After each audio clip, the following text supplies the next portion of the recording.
जय हिंद दोस्तों। अक्सर कुछ लोग कहते हैं कि भारत में लोकतंत्र यानी कि डेमोक्रेसी खतरे में है। तो हम थोड़ा सा डेमोक्रेसी का अध्ययन करते हैं और इस बात की पड़ताल करने का प्रयास करते हैं कि भारत में लोकतंत्र की स्थिति दरअसल है क्या। लोकतंत्र का सामान्य डेफिनेशन देखा जाए तो लोकतंत्र सरकार की एक प्रणाली है जो नागरिकों को वोट देने और मतदाताओं को अपनी पसंद की विधायिका यानी कि लेजिस्लेचर यानी कि एमएलए जो एमपीज़ हैं विधायिका का चुनाव करने की अनुमति देती है। इसके तीन मुख्य अंग हैं: कार्यपालिका, विधायिका, न्यायपालिका। यानी कि विधायिका, कार्यपालिका, न्यायपालिका अगर ये सही प्रकार से कार्य कर रही है तो लोकतंत्र खतरे में नहीं है, लोकतंत्र बढ़िया चल रहा है। अब यहाँ पर देखें, लिखा हुआ है कि भारत में अभी भाजपा यानी भारतीय जनता पार्टी की सरकार है और वर्तमान में प्रधानमंत्री श्री नरेंद्र मोदी जी हैं।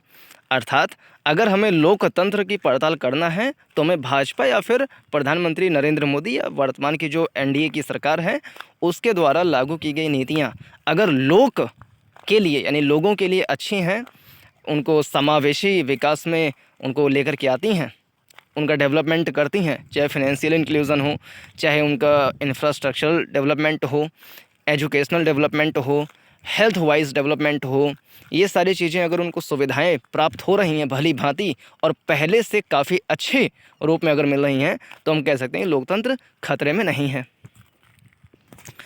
अब अगर लोकतंत्र की बात करें तो उसमें वित्तीय यानी कि धन, बैंकिंग सुविधाएं, इसमें अगर लोगों की भागीदारी है तो हम कह सकते हैं लोकतंत्र सुचारू रूप से चल रहा है।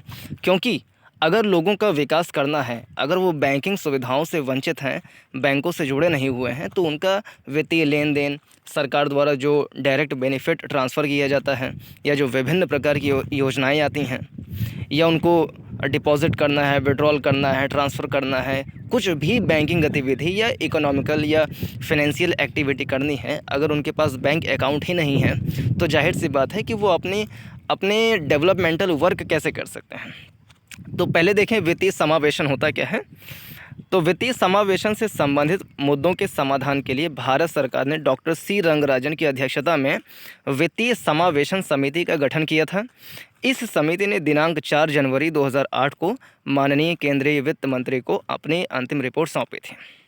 फिर इसमें यहाँ पे डेफिनेशन बताया है कि आखिर ये वित्तीय समावेशन होता क्या है। यहाँ पर ध्यान दें तो कमज़ोर वर्गों और निम्न आय वर्ग के लोगों को उनकी आवश्यकता अनुसार वहाँ करने योग्य लागत पर समय से वित्तीय सेवाएं तथा पर्याप्त ऋण उपलब्ध सुनिश्चित कराने की एक प्रक्रिया है। कुल मिलाकर के जो किसान हैं, जो मज़दूर हैं, जो गरीब जनता है, उनको अगर सरकार पैसे प्रोवाइड करती है, ऋण लोन प्रोवाइड करती है या डायरेक्ट बेनिफिट ट्रांसफ़र के थ्रू वित्तीय समावेशन की प्रक्रिया में उनको आगे बढ़ाती है तो हम कह सकते हैं कि जनता का कल्याण हो रहा है। जनता माने लोक होता है, डेमोस, जिसको ग्रीक या लैटिन भाषा में डेमोस कहा जाता है, जनता। तो जनता का शासन तभी हो सकता है अगर जनता का कल्याण वित्तीय रूप से हो रहा हो। तो देखते हैं क्या स्थिति है। अब वित्तीय समावेशन के लिए दुनिया की, भारत की नहीं, दुनिया की सबसे बड़ा जो प्रोग्राम लाया गया था वो था प्रधानमंत्री जनधन योजना। तो पहले इसका हम परिचय लेते हैं। प्रधानमंत्री जनधन योजना भारत में वित्तीय समावेशन पर राष्ट्रीय मिशन है और जिसका उद्देश्य देश भर में सभी परिवारों को, सभी, किसी एक धर्म, किसी एक जाति का नहीं, देश भर के सभी परिवारों को बैंकिंग सुविधाएं मुहैया कराना और हर परिवार का बैंक खाता खोलना है। इस योजना की घोषणा 15 अगस्त 2014 को तथा इसका शुभारंभ 28 अगस्त 2014 को भारतीय प्रधानमंत्री श्री नरेंद्र मोदी ने किया था। अब जनधन खाता से आपको क्या क्या लाभ मिल सकते हैं उसकी सूची यहाँ पर दी गई है कि जमा राशि पर ब्याज मिलेगा, दुर्घटना बीमा है, बहुत सारी ऐसी चीज़ें हैं जिसको आप यहाँ से पढ़ सकते हैं। यहाँ पे पढ़ सकते हैं कि Guinness book of world record में ये जो प्रधानमंत्री जनधन योजना आई थी उसमें एक सप्ताह के अंदर में 1,80,96,130 खाते खोल करके Guinness book of world record में नाम दर्ज हो गया है। यहाँ से आप इसको पढ़ सकते हैं। अब यहाँ पर देखिए, प्रधानमंत्री जनधन योजना के तहत अभी तक 48 करोड़ यानी मोटी मोटा 48 करोड़ 48 करोड़ लोगों के खाते खोले गए जिनका आज तक आज़ादी के बाद इतिहास में 75 सालों के इतिहास में उनका खाता तक नहीं खुला हुआ था। ऐसे लगभग मोटी मोटा हम अप्रॉक्सीमेटली कह लें 50 करोड़ या आप 48 करोड़ कह लें, 47 करोड़ कह लें, इतनी बड़ी संख्या ऐसी है जिनके पास में बैंक खाता तक नहीं था। अगर जिसके पास बैंक खाता नहीं होगा तो सरकार उनके अकाउंट में जो पैसे भेजेगी वो कहाँ से भेजेगी। जैसे राजीव गांधी जी 1980s में उन्होंने किसी भाषण में कहा था कि केंद्र से अगर 1 रुपये चलता है, यानी कि 100 पैसे अगर केंद्र से भेजे जाते हैं तो जनता के हाथों में आते आते 10 पैसे या 15 पैसे तक हो जाते हैं। यानी 85 पैसे का भ्रष्टाचार हो जाया करता था 1980s में। ऐसा प्रधानमंत्री जी ने खुद स्वीकार किया था, राजीव गांधी जी ने। अब सोचिए कि केंद्र से 100 पैसा चलेगा और 85 पैसा अधिकारी लोग खा लेंगे, भ्रष्टाचार में चला जाएगा, नेता खा लेंगे। 15 पैसे जनता के पास आएगा। उसमें भी अगर 50 करोड़ जनसंख्या के पास में खाता नहीं है तो 15 पैसे भी कहाँ से आएंगे। तो लोकतंत्र यहाँ पे देखा जा सकता है। जनता का शासन क्या है कि जनता के पास में वित्तीय सेवाएं उपलब्ध हों। कम से कम खाता है तो सरकार हर 1 साल में देखा जाए तो प्रधानमंत्री किसान सम्मान निधि योजना के तहत 6,000 रुपये खाते में आते हैं। इसके अलावा जो भी कुछ परेशानियां होती हैं तो उसमें भी रिलीफ के रूप में सरकार पैसे भेजती हैं। खाता ही नहीं अगर होता तो पैसे ना आते, और 1980s की सरकार होती तो जो पैसे भेजे जाते भी तो उसका 85% भ्रष्टाचार के रूप में खा लिया जाता। तो लोकतंत्र मजबूत नहीं है तो क्या है। और ये खबर जो मैं दिखा रहा हूँ ये इकोनॉमिक टाइम्स जो अखबार है, इंडिया टाइम्स या द टाइम्स ऑफ इंडिया, उसमें छपा हुआ ये है 1 फरवरी 2023 का।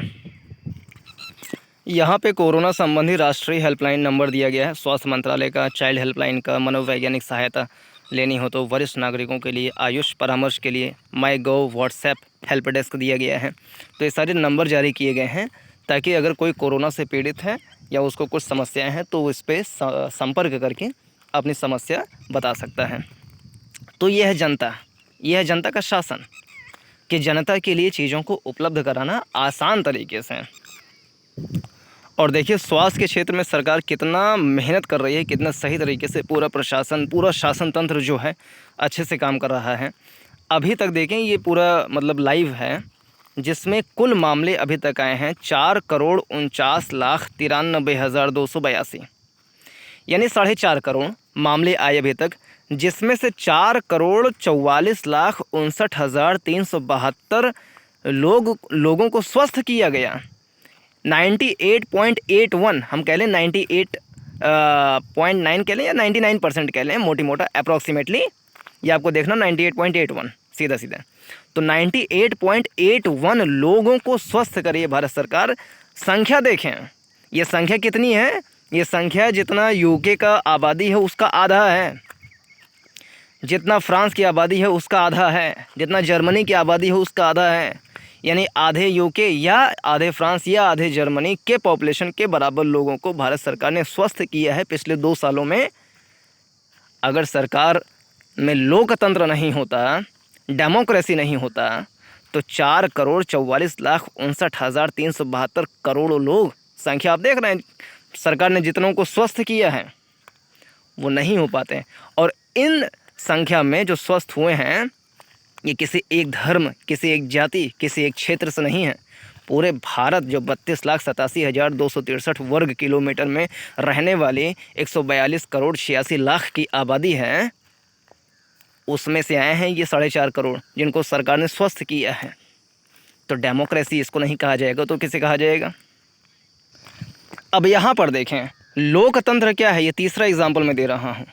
पहला फाइनेंशियल इंक्लूजन का एग्जाम्पल दिए जिसमें करीब 48 करोड़ लोगों का खाता खोला गया, जो 75 सालों के इतिहास में आज तक नहीं खोला हुआ था जिनका खाता। दूसरा 4.5 करोड़, 4,44 लाख कह लें, 59,000, इतने लोगों को भारत सरकार ने स्वस्थ किया है। ये डेमोक्रेसी नहीं है तो क्या है। तीसरा बड़ा एग्जाम्पल देखिए कि 2019 में जम्मू कश्मीर राज्य पुनर्गठन अधिनियम 2019 नाम का कानून आया था, जिसके तहत जो हमारे संविधान का आर्टिकल 370 है उसकी कुछ धाराओं को संशोधित किया गया, उसको हटाया गया, ख़त्म किया गया, और जो 35A है, अनुच्छेद 35A, उसको समाप्त किया गया। और जम्मू कश्मीर में उसके बाद से शांति, विकास, डेवलपमेंट इत्यादि क्रियाएं हो रही हैं। G20 की बैठक हुआ और यहाँ पर इतना बड़ा आंकड़ा देखिए दैनिक जागरण ने छापा हुआ है कि जम्मू और कश्मीर में 2022 में यानी पिछले साल कितने पर्यटक आए हैं? 1,88,00,000 1,88,00,000 पर्यटक आए, जो किसी भी क्षेत्र के लिए पर्याप्त संख्या है। लेकिन प्रशासन अभी भी उम्मीद कर रहा है कि इस साल पर्यटकों की संख्या 2 करोड़ के आंकड़े को पार कर जाएगी। सोचिए, जिस जम्मू कश्मीर में आतंकवाद, वहाँ से 1 लाख कश्मीरी पंडितों को मार मार के कूट कूट के वहाँ से भगा दिया गया था, क्या लोकतंत्र उसे कहा जाएगा? क्या ये लोकतंत्र नहीं है कि ऐसा हमारे भारत का हिस्सा, हमारे भारत का राज्य, हमारे भारत का मुकुट, हमारे भारत की शान, हमारे भारत का स्विट्ज़रलैंड, जम्मू कश्मीर में जहाँ पे लोग जाने से डरा करते थे, जहाँ पे आतंकवादी घटनाएं हुआ करती थीं, जहाँ पे भारतीयों से ज़्यादा पाकिस्तानियों को तरजीह दी जाती थी, उसे राज्य में 1,88,00,000 और सरकार का प्रयास है कि 2 करोड़ पर्यटकों को ला रही है। 2 करोड़ पर्यटक कम नहीं होते हैं। ये यूके की आबादी कितना 8 करोड़ है, यानी कि यूके की आबादी का 20% इतनी पॉपुलेशन अकेले एक राज्य में आ रही है, जो किसी भी अन्य राज्यों की तुलना में सबसे ज़्यादा है। क्या ये लोकतंत्र नहीं है? अगर लोकतंत्र माने जनता का शासन, जहाँ पे जनता शांति से रह सके, जहाँ पर जनता का विकास हो सके। सोचिए, अगर जनता का शासन नहीं होता, अगर आतंकवादियों का शासन होता, अगर मूर्खों का शासन होता, गधों का शासन होता, तो क्या 2 करोड़ लोग भारत में आते? मतलब भारत में क्या, भारत के एक राज्य जम्मू कश्मीर में आते हैं? एक ऐसा हमारा भारत का हिस्सा जो इतना अच्छा हिस्सा था, ऋषि कश्यप के नाम पे कश्मीर नाम रखा गया था, उसको आतंकवादियों के हाथों में सौंप दिया गया था। जनता वहाँ पे जाने पर थरथराती थी, कांपती थी। उसी राज्य में इस समय 2 करोड़ की आबादी पर्यटन के लिए जा रही है। इसको लोकतंत्र नहीं कहेंगे तो और क्या कहेंगे? ऐसे अनेक एग्जाम्पल हैं। वामपंथी उग्रवाद को सरकार ने समाप्त किया है। नक्सलवादी मतलब 90% तक समाप्त कर दिया है। बिहार झारखंड से 0% कर दिया है। तेलंगाना, हैदराबाद, उड़ीसा यहाँ सबसे काफ़ी हद तक समाप्त कर दिया है। उत्तर पूर्व के राज्यों में जो अलगाववादी आंदोलन चल रहे थे, चाहे मणिपुर हो, नागालैंड हो, उन सब में बहुत सारे समझौते करके वहाँ पे शांति व्यवस्था कायम की है। उत्तर पूर्व के राज्यों में आज तक ध्यान नहीं दिया गया था, लेकिन वहाँ पर डेवलपमेंटल प्रोजेक्ट इतना तेज़ी से चल रहा है, कनेक्टिविटी प्रोजेक्ट पर काम किया जा रहा है। ये लोकतंत्र नहीं है तो और क्या है?